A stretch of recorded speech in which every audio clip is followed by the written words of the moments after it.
कहानी की शुरुआत में हम एक चोरों के गिरोह को देखते हैं जो कि स्पेन की सबसे बड़ी और सिक्योर तरीन बैंक को हाईजैक करके वहां से ढेर सारा पैसा चुरा लेते हैं। पैसों के बैग उठाकर जैसे ही ये चोर मेन एंट्रेंस वाले दरवाजे से भागने की कोशिश करते हैं, तभी यहाँ पर कुछ पुलिस की गाड़ियां आकर इन्हें चारों तरफ से घेर लेती हैं। पुलिस को अपनी तरफ आता देख चोर उन पर अंधाधुंध फायरिंग करनी शुरू कर देते हैं, लेकिन जवाबी फायरिंग में चोरों के एक साथी को भी गंभीर चोट लग जाती है। चोरों का प्लान तो बुरी तरह से फेल हो चुका था, लेकिन फिर भी वो अपने साथी को कवर फायर देते हुए किसी तरह उसे बैंक के अंदर ले जाकर दरवाजे को अच्छी तरह से बंद कर देते हैं। अब ये चोर बैंक के अंदर ही फंस चुके हैं, लेकिन देश की सबसे बड़ी और सिक्योर तरीन बैंक को इन चोरों ने आखिरकार हाईजैक कैसे किया और क्यों भागने से पहले चोरों ने जानबूझकर पुलिस को बुलाने वाला इमरजेंसी सायरन बजाया, बल्कि वो चुपचाप पैसे लेकर भाग सकते थे। क्या ये सब पहले से ही चोरों का कोई प्लान था? दरअसल इसकी शुरुआत टोक्यो से होती है। अपने ऊपर लगे गंभीर चोरी के इल्जामों में टोक्यो घर से फरार हो चुकी थी, लेकिन आखिरी बार शहर छोड़ने से पहले वो अपनी माँ से मिलने घर वापस जा रही थी। तभी उसके रास्ते में एक लाल गाड़ी आ जाती है और इसी के अंदर बैठा है इस चोरी का मास्टरमाइंड प्रोफेसर टोक्यो को उसके घर की तस्वीरें दिखाता है, जहाँ पर पुलिस उसे पकड़ने के लिए पहले ही जाल बिछा चुकी थी। प्रोफेसर टोक्यो को उसके प्लान में शामिल होने के लिए कहता है, क्योंकि वो रॉयल मिंट ऑफ स्पेन, जहाँ पूरे देश के नोटों की छपाई होती है, वहाँ से 984 मिलियन यूरो यानी 1,06,000 करोड़ रुपए से भी ज्यादा की रकम को चुराने वाले हैं। इतनी बड़ी रकम सुनते ही टोक्यो प्रोफेसर के प्लान में शामिल हो जाती है। अब यहाँ हमें पता चलता है कि इस चोरी को अंजाम देने के लिए प्रोफेसर ने 8 बेहद ही खतरनाक चोरों की टीम तैयार की है। प्रोफेसर सभी को शहर से दूर एक वीरान घर में लेकर आता है, जहाँ वो 5 महीनों तक सिर्फ इस चोरी को स्टडी करने वाले हैं। अब यहाँ पर प्रोफेसर सभी को अपनी पर्सनल आइडेंटिटी हाइड रखने के लिए कहता है और सभी अपना नाम शहरों के नाम पर रख लेते हैं। सबसे पहले टोक्यो, जिसे हम पहले ही जान चुके हैं, और ठीक उसके पीछे बैठा है बर्लिन, जिसने अपने पूरे करियर में 27 चोरियां की है और यही इस चोरी का इंचार्ज होने वाला है। दूसरी तरफ मॉस्को और उसका बेटा डेनवर दोनों ही गर्म दिमाग के हैं। रियो, जो कि पेशे से एक हैकर है और बड़े बड़े सिस्टम को चुटकियों में हैक कर लेता है। हेलसिंकी और ओस्लो, 2 जुड़वा भाई, और अक्सर इतना बड़ा हाथ मारने के लिए 2 पहलवानों की जरूरत तो पड़ती ही है। इसके बाद नैरोबी, जो कि बचपन से ही नकली नोट बनाने में माहिर थी, और आखिर में प्रोफेसर, जिसका कोई क्रिमिनल रिकॉर्ड ही नहीं था, क्योंकि उसने बचपन से ही अपनी कोई गवर्नमेंट आईडी बनाई ही नहीं। दुनिया की नजरों में वो एक भूत है जिसे कोई नहीं जानता। प्रोफेसर बताता है कि हम आम जनता को नहीं बल्कि सरकार को लूटने वाले हैं, जिससे कि लोगों की नजरों में हम हीरो बन जाएंगे। पूरे देश की नजर में हम सब साले हीरो होंगे। अब वो दिन आ जाता है जब ये लोग चोरी करने वाले थे। इनका एक साथी रास्ते को पहले ही ब्लॉक कर देता है, क्योंकि बैंक के अंदर बिना शोर मचाए घुसने के लिए इन्हें सबसे पहले बैंक की गाड़ियों को हाईजैक करना था। जैसे ही पुलिस की गाड़ियां यहाँ आकर रुकती हैं, तभी अचानक से सभी चोर बाहर निकलकर इन्हें बंदूक की नोक पर ले लेते हैं। देखते ही देखते सभी पुलिस वालों को ट्रक के अंदर बंदी बना लिया जाता है। इसके बाद चोर अपना गोला बारूद ट्रक के अंदर लोड करना शुरू कर देते हैं। इन आधुनिक और खतरनाक मिलिट्री ग्रेड के हथियार को देखकर हम समझ सकते हैं कि ये कोई आम चोरी नहीं होने वाली। इसके बाद चोरों का लीडर बर्लिन कुछ पुलिस अधिकारियों को समझाता है कि उन्हें चुपचाप बैंक के अंदर घुसना है, इसलिए कोई भी चालाकी नहीं करेगा। टोक्यो और नैरोबी अलग गाड़ी में जाती है, क्योंकि उन्हें किसी खास लड़की पर नजर रखनी थी। सब कुछ प्लान के मुताबिक ही हो रहा था। उन्हें बिना किसी जांच पड़ताल के अंदर भेज दिया जाता है। वहीं कुछ स्टूडेंट्स भी आज ही के दिन बैंक के अंदर एजुकेशनल ट्रिप करने आए थे, और इन्हीं के बीच ब्रिटिश एम्बेसडर की बेटी एलिसन पार्कर भी मौजूद थी, जिस पर टोक्यो और नैरोबी को नजर रखनी थी। प्रोफेसर एक पुराने गोदाम में बैठा इन सभी को लीड कर रहा था। जैसे ही रियो ने बैंक के सिस्टम को हैक किया, उसके तुरंत बाद चोरों का आतंक शुरू हो गया। उन्होंने एक एक करके सभी हॉस्टेजेस को हाल के बीच इकट्ठा करना शुरू कर दिया। देखते ही देखते सारे लोग एक साथ हाल के बीच जमा हो गए, लेकिन यहाँ पर एलिसन पार्कर मौजूद ही नहीं थी। प्रोफेसर जल्दी से टोक्यो को उसे ढूंढने के लिए कहता है। खुशकिस्मती से उसे एलिसन मिल जाती है। सभी को एक जगह इकट्ठा करने के बाद बर्लिन कहता है कि अब यहाँ के करता धरता हम हैं। इसके बाद सभी लोगों के मोबाइल्स को जब्त कर लिया जाता है। वहीं मॉस्को और डेनवर दोनों तिजोरी को खोल लेते हैं। इतना सारा पैसा एक साथ देखकर डेनवर बहुत खुश हो जाता है। क्या खुशबू आ रही है बाबा, तुम्हारे पकाए खाने से ज्यादा मस्त खुशबू है इसकी। और दोनों जल्दी से उसे बैग्स में भरने लगते हैं, लेकिन इनका असली मकसद इन पैसों को नहीं चुराना है, बल्कि ये तो सिर्फ एक दिखावा है। बैंक का सिस्टम हैक होने की वजह से बाहर अभी तक पुलिस को इस चोरी की भनक नहीं लगी। अंदर अपने साथियों से संपर्क रखने के लिए प्रोफेसर ने पहले ही एक वायर का जुगाड़ कर दिया था। मतलब अब इनके बीच होने वाली बात कोई तीसरा आदमी नहीं सुन सकता। प्लान के मुताबिक इन्हें पैसों से भरे बैग्स को बाहर छोड़कर कुछ गोलियां चलानी है और वापस बैंक के अंदर आ जाना है। लेकिन बाहर निकलते ही रियो के कान से गोली होती हुई जाती है, जिससे कि वो वहीं पर नीचे गिर पड़ता है। सही मौका रहते डेनवर और नैरोबी उन्हें कवर देते हुए वापस बैंक के अंदर खींच लेते हैं, लेकिन इस बीच टोक्यो ने एक पुलिस वाले को बुरी तरह घायल कर दिया था। अब सब लोग टोक्यो पर बहुत गुस्सा होते हैं, क्योंकि किसी को नुकसान न पहुंचाना ये उनका सबसे पहला रूल था। देखते ही देखते पूरी टास्क फोर्स को इस चोरी की खबर मिल जाती है और पुलिस बैंक के बाहर अपने कैंप लगना शुरू कर देती है। यहाँ पर ऑफिसर राकेल म्यूजियम में कॉल करती है और बर्लिन कॉल शिफ्ट करके राकेल की बात प्रोफेसर से करवा देता है। प्रोफेसर वॉइस चेंजर का इस्तेमाल करके राकेल से बात करता है। प्रोफेसर का शांत स्वभाव देखकर राकेल समझ जाती है कि ये कोई आम चोर नहीं है। वही म्यूजियम के अंदर बर्लिन सभी हॉस्टेजेस को उनके जैसे कपड़े पहनने के लिए कहता है और साथ ही में उन्हें नकली गन्स भी पकड़ा देता है, क्योंकि यूके के एम्बेसडर ने मिलिट्री को ऑर्डर दे दिया था कि कमांडोज की एक टुकड़ी को अंदर भेजा जाए और उसकी बेटी एलिसन पार्कर को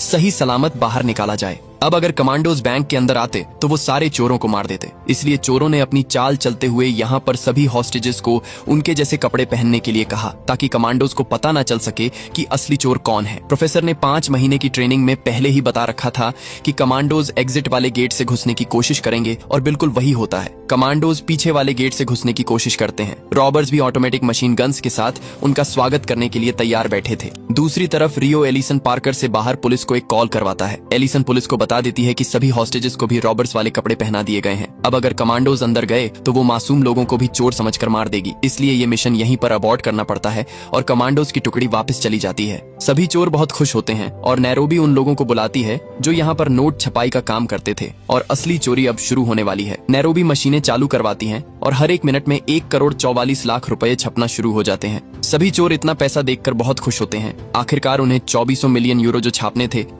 वही राकेल अपने घर जाती समय एक कॉफी शॉप में चली जाती है और यहीं पर वह प्रोफेसर से मिलती है। राकेल नहीं जानती थी कि उसके सामने बैठा आदमी ही इस चोरी का मास्टरमाइंड है। प्रोफेसर उसे कॉल करने के लिए अपना फोन दे देता है। अब चोरों को बैंक के अंदर पूरा एक दिन बीत जाता है और अब तक उन्होंने 500 करोड़ से भी ज्यादा पैसे छाप दिए थे। रोबरी की यह शुरुआत ही थी कि चोरों को एक बड़ा झटका मिलने वाला था। दरअसल टोक्यो और रियो एक दूसरे को पसंद करते थे और इन्हीं की वजह से प्लान में गड़बड़ होने वाली है। वही बर्लिन एक होस्टेस जिसका नाम मोनिका है, उसे कुछ रॉबर्स के साथ बाहर ले आता है। मोनिका एक माइक के जरिए पुलिस को बताती है कि अंदर सब कुछ ठीक चल रहा है, किसी को किसी भी प्रकार की कोई हानि नहीं पहुंचाई गई।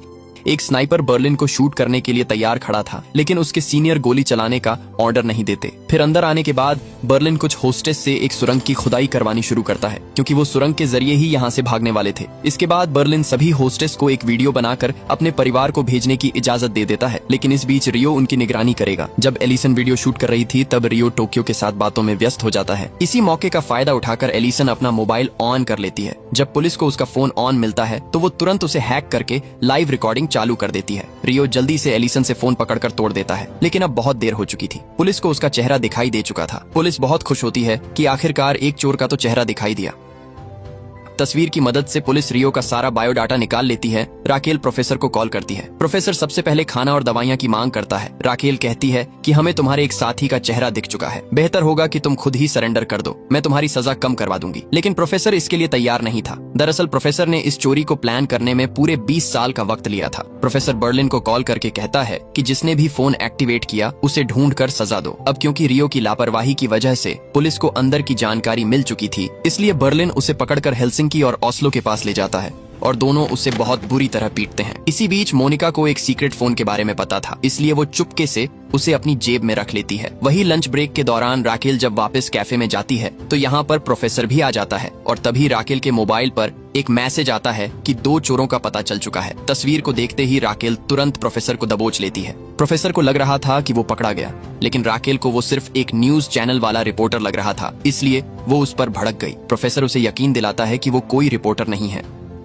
वही म्यूजियम के अंदर मोनिका जब डेनवर से कुछ दवाइयां लेकर जा रही थी तभी उसके जेब में पड़ा वो सीक्रेट मोबाइल आवाज कर देता है। बर्लिन और डेनवर दोनों को जब पता चलता है कि मोनिका ने अपने पास एक मोबाइल छुपा कर रखा हुआ था, तब बर्लिन डेनवर को मोनिका को मारने का हुक्म देता है। बर्लिन अब अपना असली रंग दिखा रहा था। प्रोफेसर का रूल था कि किसी भी होस्टेस को नुकसान नहीं पहुंचाया जाएगा, लेकिन बर्लिन रूल्स के अगेंस्ट जाकर मोनिका को मारने का हुक्म देता है। डेनवर मोनिका को बाथरूम में ले जाकर मारने की कोशिश करता है, लेकिन हिम्मत नहीं जुटा पाता क्योंकि मोनिका मां बनने वाली थी। तब मोनिका कहती है कि मेरी थाई पर मारो, जिससे कि बहुत सारा खून निकलेगा और बर्लिन को लगेगा कि मैं मर चुकी हूँ और मैं एक सेक्रेट रूम में छुप जाऊंगी। डेनवर ऐसा ही करता है और बर्लिन को लगता है कि मोनिका मर चुकी है। इसी बीच नोट प्रिंटिंग का काम पूरी तेजी से चल रहा था। नैरोबी बिना रुके सभी वर्कर्स से काम ले रही थी। वही टोक्यो गुस्से में 3 कैमरे तोड़ देती है और प्रोफेसर से कहती है कि आइंदा किसी ने रियो को छूने की कोशिश की तो वो सबको मार देगी। प्रोफेसर शांत स्वभाव में टोक्यो से कहता है कि तुम दोनों की तस्वीर पूरी दुनिया में फैल चुकी है और तुम्हारी लव स्टोरी के चक्कर में मेरा पूरा प्लान बिगड़ रहा है। दरअसल पुलिस ने म्यूजियम की पुरानी सीसीटीवी फुटेज चेक की और उन्हें रियो के साथ टोक्यो भी दिखाई दे जाती है।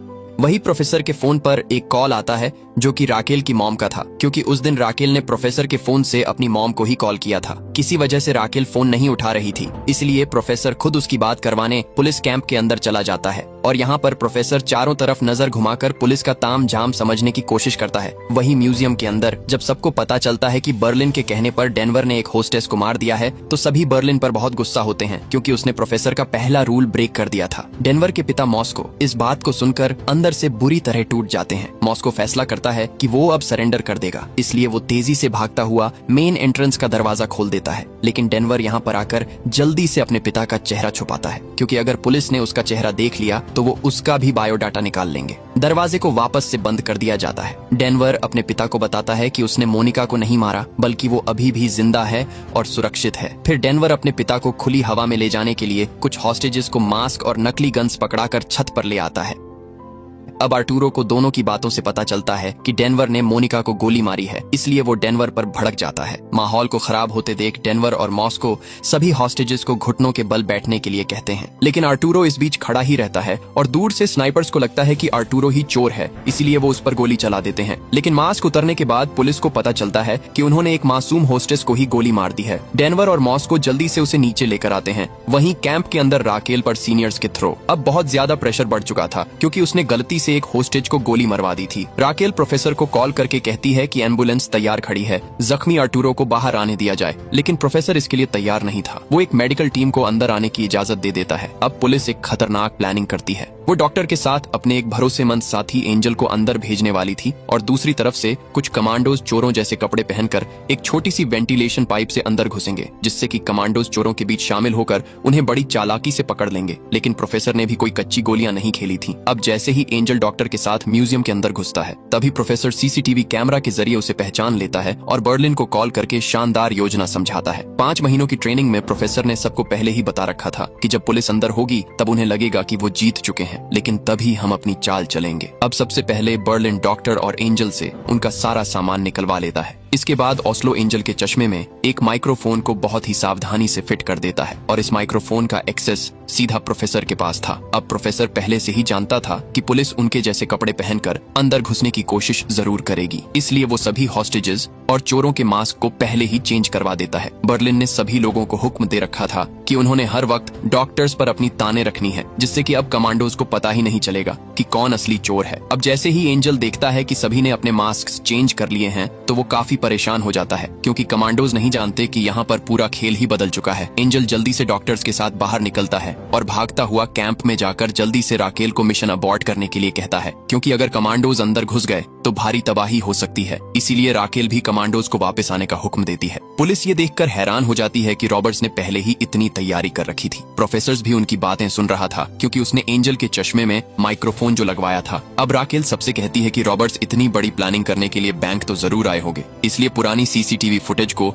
दोबारा ध्यान से चेक किया जाए। वही म्यूजियम के अंदर सभी लोग टीवी चलाकर अपनी ही न्यूज देख रहे थे। हर न्यूज चैनल पर उनका ही नाम छाया हुआ था और इस चोरी को दुनिया की सबसे बड़ी चोरी भी कहा जा रहा था। चोरों ने मात्र 33 घंटों में 18 अरब 61 करोड़ रुपए से भी ज्यादा की रकम को छाप दिया था। रात को टोक्यो बर्लिन पर गुस्सा थी और वो प्रोफेसर को कॉल करके बर्लिन को बताने के लिए कहती है कि उसने मोनिका को मरवा दिया है। प्रोफेसर को जब इस बात का पता चलता है तो वो काफी निराश हो जाता है। वो लोग जल्दी सबके जिंदा होने का सबूत मांगेंगे और इसकी सजा भी वो बर्लिन को देने वाला था। अब चोरों को बैंक के अंदर 2 दिन बीत जाते हैं। वापस कैंप आने पर राकेल को एक सीसीटीवी फुटेज दिखाई जाती है, जिसमें कि टोक्यो और रियो जिस गाड़ी में बैठकर म्यूजियम आए थे उसकी चाबी दिख जाती है। राकेल चाबी की मदद से गाड़ी की जानकारी निकलवाकर गाड़ी को ढूंढने के लिए कहती है। प्रोफेसर भी उनकी सारी बातें चश्मे में लगे माइक्रोफोन के जरिए सुन रहा था। प्रोफेसर काफी टेंशन में आ जाता है, क्योंकि उसने वो गाड़ी हेलसिंकी को डिस्ट्रॉय करने के लिए दी थी, लेकिन हेलसिंकी ने वो गाड़ी सिर्फ 1000 यूरो में एक भंगार वाले को बेच दी। अब सारी जिम्मेदारी प्रोफेसर के कंधों पर आ गई। वो जल्दी से उस जंकयार्ड में चला जाता है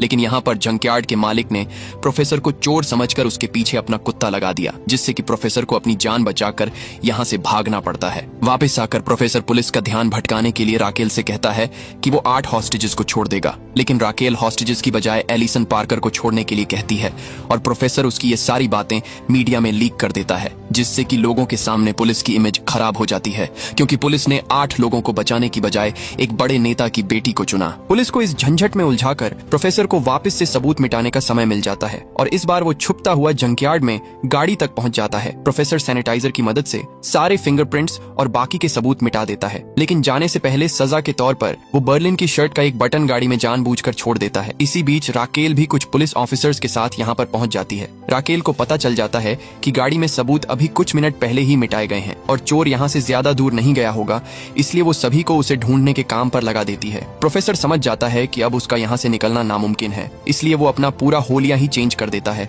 और एक भिखारी का भेष बनाकर बाहर निकलता है। एक पुलिस ऑफिसर उसे रोकने की कोशिश करता है, लेकिन प्रोफेसर उसे ऐसा जताता है कि जैसे वो कोई पागल है, जिससे कि ऑफिसर उसे बिना कुछ करे जाने देता है। लेकिन राकेल समझ जाती है कि वो भिखारी ही प्रोफेसर था, इसलिए उसे पकड़ने के लिए वो उसके पीछे भागती है, लेकिन अब बहुत देर हो चुकी थी। प्रोफेसर यहाँ से निकल चुका था।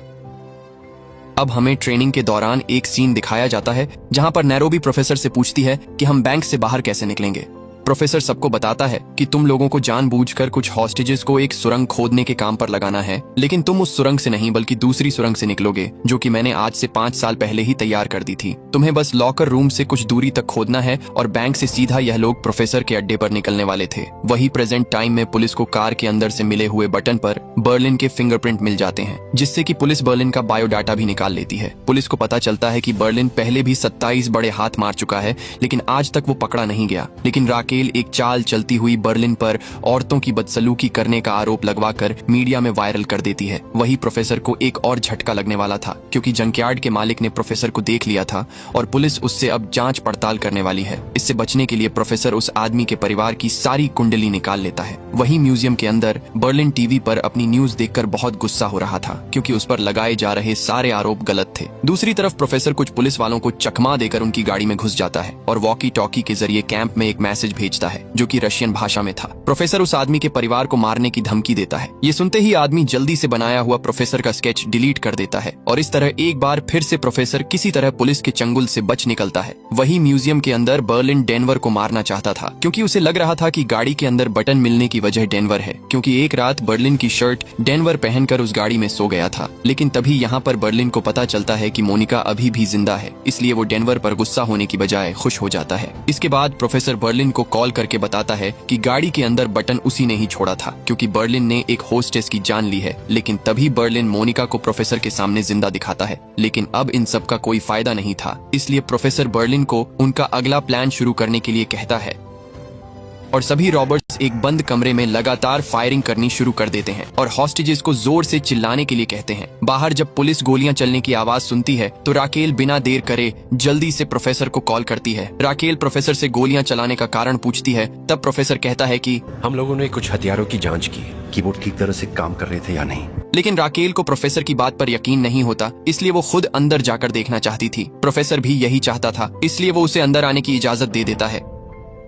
इसके बाद राकेल अपने पर्सनल फोन से सलवा यानी प्रोफेसर को ही कॉल करके रात को मिलने के लिए कहती है, क्योंकि राकेल नहीं जानती थी कि सलवा ही इस चोरी का असली मास्टरमाइंड है, इसलिए राकेल प्रोफेसर से ही प्यार कर बैठी थी। इसके बाद एंजल राकेल को बर्लिन की रिपोर्ट दिखाता है, जिसमें कि बर्लिन को एक बहुत ही भयानक बीमारी थी, जिसकी दवाई सिर्फ एक ही जगह से मिलती है। अगर पुलिस वहां जाकर किसी तरह यह पता लगा सके कि बर्लिन ने आखिरी बार दवाई कहां पर डिलीवर करवाई थी, तो पुलिस को वहां से कुछ जानकारी मिल सकती है। प्रोफेसर भी उनकी ये सारी बातें सुन रहा था और एक बार फिर से उसके सर पर बड़ी मुसीबत आ जाती है, क्योंकि बर्लिन ने आखिरी डिलीवरी उसी जगह पर करवाई थी जहां पर इन्होंने इस पूरी चोरी को प्लान किया था, और अगर पुलिस उस जगह पर पहुंच गई तो उसे वहां पर इन सबके फिंगरप्रिंट्स मिल जाएंगे। इसलिए अब प्रोफेसर को वहां पर पुलिस से भी पहले पहुंचना है जहां से ये दवाई मिलती है। राकेल भी जल्दी से एंजल को उस जगह पर जाने के लिए कहती है। इसके बाद राकेल अकेली म्यूजियम के अंदर चली जाती है, जहां सबसे पहले टोक्यो उसके कपड़ों के अंदर से एक माइक्रोफोन को बाहर निकालती है। इसके बाद एक एक करके उसे सभी हॉस्टेजेस से मिलवाया जाता है। इसी बीच राकेल को नोट प्रिंटिंग मशीन के चलने की आवाज सुनाई देती है और अब जाकर उसे समझ आता है कि प्रोफेसर इतने समय से पुलिस का वक्त जाया कर रहा था। ताकि उन्हें ज्यादा से ज्यादा नोट छापने का समय मिल सके। आखिर में एलिसन पार्कर से मिलना बाकी था, लेकिन एलिसन एक सीक्रेट तिजोरी के अंदर छुप जाती है। प्रोफेसर सीसीटीवी के जरिए उसे छुपते हुए देख लेता है, लेकिन उसके कुछ बताने से पहले ही यहाँ पर एंजल आ जाता है। एंजल को प्रोफेसर पर शक था। वो जानबूझकर प्रोफेसर से मिलने के बहाने उसके गिलास से एक चम्मच को उठाकर ले जाता है। इसके बाद प्रोफेसर एलिसन की लोकेशन म्यूजियम में बता देता है। यहाँ छुप बैठी है तू? एलिसन से मिलने के बाद राकेल भी वापस चली जाती है और चम्मच पर जो प्रोफेसर के फिंगरप्रिंट्स थे, एंजल उसे गाड़ी वाले फिंगरप्रिंट से मैच करने के लिए कहता है।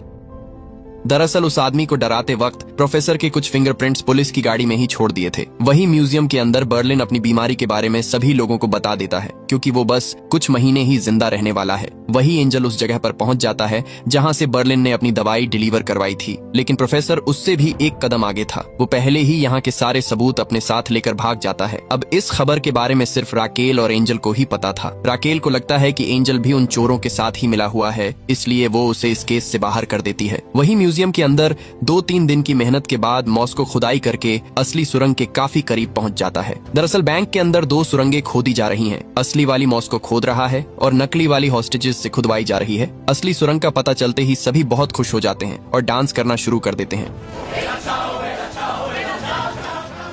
वही नैरोबी ने तो नोट प्रिंटिंग की मशीन 1 मिनट भी बंद नहीं की और उसने 400 मिलियन से भी ज्यादा यूरोस छाप दिए। वही प्रोफेसर बर्लिन को कॉल करके कहता है कि मैं 6 घंटे बाद वापस आऊंगा और इन 6 घंटों में बहुत कुछ होने वाला था।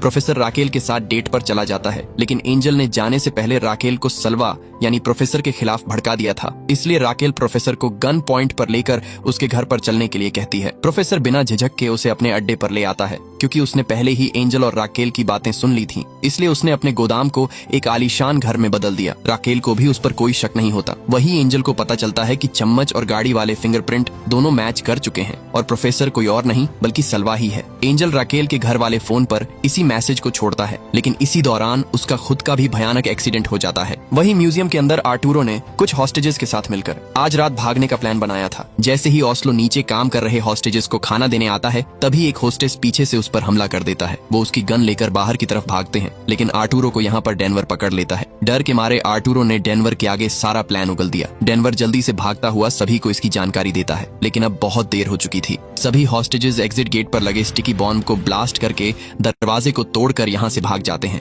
जब प्रोफेसर वापस आकर सीसीटीवी फुटेज देखता है तो उसके पैरों तले जमीन खिसक जाती है, क्योंकि मिलिट्री अब उस टूटे हुए गेट से अंदर घुसने वाली थी। लेकिन बर्लिन अपनी टीम को लेकर उस दरवाजे को बंद करने की कोशिश करता है। मिलिट्री उन्हें ऐसा नहीं करने देना चाहती थी, इसलिए वो लगातार दरवाजे पर फायरिंग करती रहती है। इसी बीच टोक्यो एक मशीन गन लाकर ताबड़तोड़ फायरिंग शुरू कर देती है, जिससे कि मिलिट्री को पीछे हटना पड़ता है और इन्हें दरवाजा बंद करने का सही मौका मिल जाता है। दरवाजे को बंद होते देख प्रोफेसर भी राहत की सांस लेता है। आखिर में हम देखते हैं कि एंजल की हालत बहुत नाजुक है और उसे अस्पताल में दाखिल कर दिया गया है। वहीं म्यूजियम के अंदर ऑस्लो के सर पर गंभीर चोट आई थी। हेल्सिंकी अपने भाई की इस हालत को देखकर बहुत दुखी होता है। अगले दिन जब बचे हुए हॉस्टेजेस को कल रात वाली घटना के बारे में पता चलता है तो वो विद्रोह पर उतर आते हैं, लेकिन प्रोफेसर ने ट्रेनिंग के दौरान सभी को पहले ही समझा रखा था कि जब हॉस्टेजेस बगावत पर उतर आए तो उन्हें लालच देकर शांत करना है। इसलिए सभी हॉस्टेजेस के सामने 2 ऑप्शंस रखी जाती है, या तो पैसे लेकर चोरों का साथ दे या अपनी आजादी चुने। अब जो लोग चोरों का साथ देते हैं उन्हें कुछ नहीं किया जाता, और जिन्होंने आजादी चुनी थी उन्हें बाहर भेजने की बजाय बेसमेंट में बंद कर दिया जाता है। वहीं जो हॉस्टेजेस भाग चुके थे, पूछताछ के दौरान वो पुलिस को उसी सुरंग के बारे में बताते हैं जो चोरों ने उनसे जानबूझकर खुदवाई थी। पुलिस समझ जाती है कि चोर सुरंग के रास्ते से भागने वाले हैं, लेकिन पुलिस को असली वाली सुरंग के बारे में कोई जानकारी नहीं थी। वही एक्सीडेंट से पहले एंजल ने जो राकेल के फोन पर मैसेज भेजे थे उसे राकेल की मॉम सुन लेती है, जिसमें प्रोफेसर की असली सच्चाई के बारे में बताया गया था। इसीलिए वो जल्दी से राकेल को फोन करती है, लेकिन किसी वजह से उसका फोन नहीं मिल रहा था। इसलिए वो सलवा यानी प्रोफेसर को ही कॉल करके ये जानकारी राकेल तक पहुंचाने के लिए कहती है। अपना भांडा फूटने से बचाने के लिए प्रोफेसर जल्दी से उसके घर पर पहुंच जाता है और प्रोफेसर को पता चलता है कि राकेल की मॉम को भूलने की बीमारी है। इसलिए प्रोफेसर उसे मारने की बजाय सारी कॉल रिकॉर्डिंग्स डिलीट कर देता है। इसी बीच राकेल घर वापस आ जाती है और जब ये तीनों बैठे बातें कर ही रहे थे तभी राकेल को एक आइडिया आइडिया आता है। वो अपनी टीम को कॉल करके कहती है इतनी बड़ी चोरी करने के लिए रॉबर्स ने किसी सुनसान जगह पर ट्रेनिंग तो जरूर की होगी, इसलिए वो जल्दी से उस जगह को ढूंढने के लिए कहती है और खुशकिस्मती से जल्द ही उन्हें एक सुनसान घर के बारे में पता चल जाता है। और ये वही घर था जहाँ पर प्रोफेसर ने अपने साथियों के साथ प्लानिंग की थी। राकेल की तबीयत ठीक नहीं थी, इसलिए वो प्रोफेसर को ही गाड़ी चलाने के लिए कहती है और दोनों उसी घर की तरफ बढ़ने लगते हैं। इसी बीच हमें एक पास्ट का सीन दिखाया जाता है। यहाँ हमें पता चलता है कि बर्लिन और प्रोफेसर दोनों सगे भाई हैं और जिस चोरी को इन्होंने अंजाम दिया उसके पीछे एक बहुत बड़ी वजह छुपी हुई थी। प्रेजेंट में प्रोफेसर राकेल के साथ उसी घर के बाहर पहुंच जाता है जहां पर प्रोफेसर ने अपने साथियों के साथ प्लानिंग की थी और यहां पर सभी चोरों के ढेरों फिंगरप्रिंट्स और सैलिवा मौजूद थे, जिससे कि पुलिस को अब उनकी आइडेंटिटी निकालने में ज्यादा समय नहीं लगेगा। अब अंत में हम प्रोफेसर को काफी टेंशन में गाड़ी के अंदर बैठे हुए देखते हैं। अब क्या ये चोरी संभव हो पाएगी, क्योंकि प्रोफेसर ने इस चोरी को प्लान करने में पूरे 20 साल का समय लिया था। और आखिरकार ऐसी कौन सी वजह थी जो इन दोनों भाइयों को इस बैंक को लूटने के लिए मजबूर कर रही थी। आपकी जानकारी के लिए बता दूं कि इसके पार्ट 2 में ही इस चोरी का अंत हो जाएगा और वहीं पर हमें पता चलेगा कि आखिरकार जीत किसकी हुई, प्रोफेसर की या पुलिस की। और दोस्तों, फ्रॉम के पार्ट 4 की वीडियो को जितना जल्दी हो सके मैं अपलोड करने की कोशिश करूंगा, नहीं तो 2 जुलाई को तो पक्का ही चैनल पर वीडियो आएगी, क्योंकि अभी उसका लास्ट एपिसोड रिलीज होना बाकी है। और अगर आपको मनी हाइस्ट का पार्ट 2 फ्रॉम से पहले चाहिए तो मुझे कमेंट में लिख करके जरूर बताएं। वीडियो को लाइक करके चैनल को सब्सक्राइब कर देना।